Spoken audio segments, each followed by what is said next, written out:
മഞ്ഞിൽ ഒരു സ്കേറ്റർ കറങ്ങുന്നത് നോക്കിയാൽ മതി. കൈകൾ വിടർത്തി കറങ്ങുമ്പോൾ സ്പീഡ് കുറവായിരിക്കും. എന്നാൽ കൈകൾ ഉള്ളിലേക്ക് പിടിച്ച് കറങ്ങി നോക്കിയാലോ വേഗത കൂടും.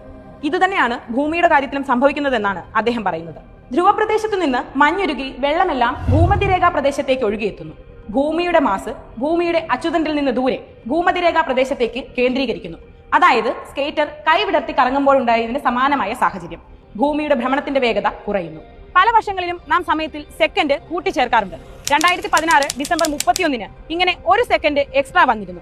ഇങ്ങനെ എക്സ്ട്രാ ചേർക്കുന്ന സെക്കൻഡിനെ ലീപ് സെക്കൻഡ് എന്നാണ് പറയാറ്. എന്നാൽ കഴിഞ്ഞ കുറച്ച് വർഷങ്ങളായി ഭൂമിയുടെ ഭ്രമണവേഗത കൂടി. ഭൂമിയുടെ കാമ്പിലെ മാറ്റങ്ങളായിരുന്നു കാരണം.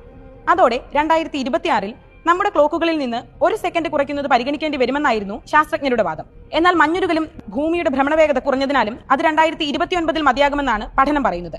ഈ മഞ്ഞുരുകലും പ്രശ്നങ്ങളുമെല്ലാം നാം മനുഷ്യർ വരുത്തി വെച്ചതാണെന്ന് ഓർക്കണം. ആഗോളതാപനത്തിന്റെ ഭവിഷ്യത്ത് എന്ന മഞ്ഞുമലയുടെ ഒരറ്റം മാത്രമാണിത്. ഉയരുന്ന സമുദ്രനിരപ്പ് തീരദേശ മേഖലയെ കഷ്ടത്തിലാക്കും. നിരവധി പേർക്ക് വീട് വിട്ടൊഴിയേണ്ടി വരും. അടിക്കടി ഉണ്ടാകുന്ന ചുഴലിക്കാറ്റുകൾ, പ്രളയം, വരൾച്ച ഇവയൊക്കെ മനുഷ്യജീവിതത്തിൽ വില്ലനായി മാറും. ബംഗളൂരുവിലെ വരൾച്ച നമുക്ക് മുന്നിൽ പാഠമായുണ്ട്. പല ജീവിവർഗങ്ങളും ഭൂമിയിൽ നിന്ന് തുടച്ചു മാറ്റപ്പെടുന്ന അവസ്ഥ വരെ ഉണ്ടായേക്കാം.